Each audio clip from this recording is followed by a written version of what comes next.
મારે ક્ષત્રિય સમાજના આગેવાનોને સમસ્ત રાજ્યના આ સભાના માધ્યમથી એક વિનંતી કરવી છે કે ભૂલ કરી હતી, મેં કરી હતી, એની મેં જાહેરમાં માફી માંગી લીધી, કારણ કે મારો ઈરાદો નહોતો. અને સમાજની સામે જઈને પણ મેં માફી માંગી અને સમાજની વચ્ચે જઈને, અને સમાજે મને એનો પ્રતિસાદ પણ આપ્યો. પણ મોદી સાહેબની સામે શા માટે? ક્ષત્રિય સમાજને મારે કહેવું છે કે તમે તમારા યોગદાનને યાદ કરો. આ રાષ્ટ્રના ઘડતરની અંદર તમારું કેવડું મોટું યોગદાન છે. પાર્ટીના વિકાસની અંદર તમારું કેવડું મોટું યોગદાન છે.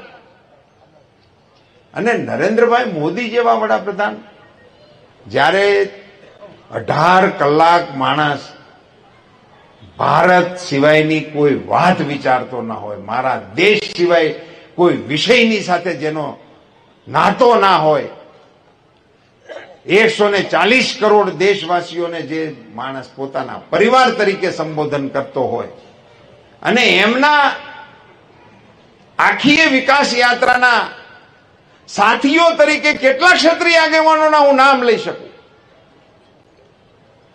એ ક્ષત્રિય સમાજો મારા કારણે હું સ્વીકારવા તૈયાર છું.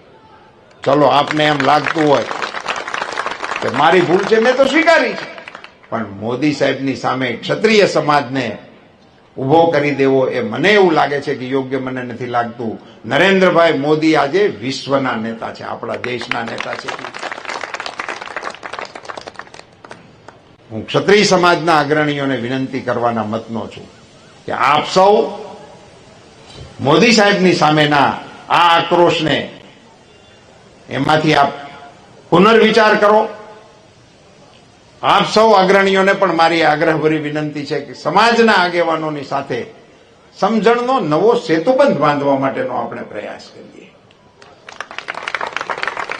મિત્રો, ચૂંટણી માટે હું નથી કહેતો, હાર જીત માટેના વિષય માટેની આ વાત નથી.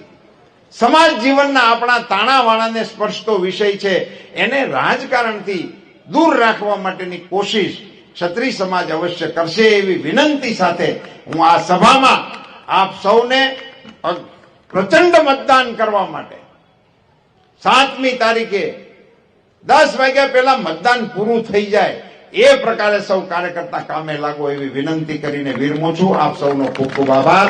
ભારત માતા કી જય શ્રી રામ, જય જય શ્રી રામ.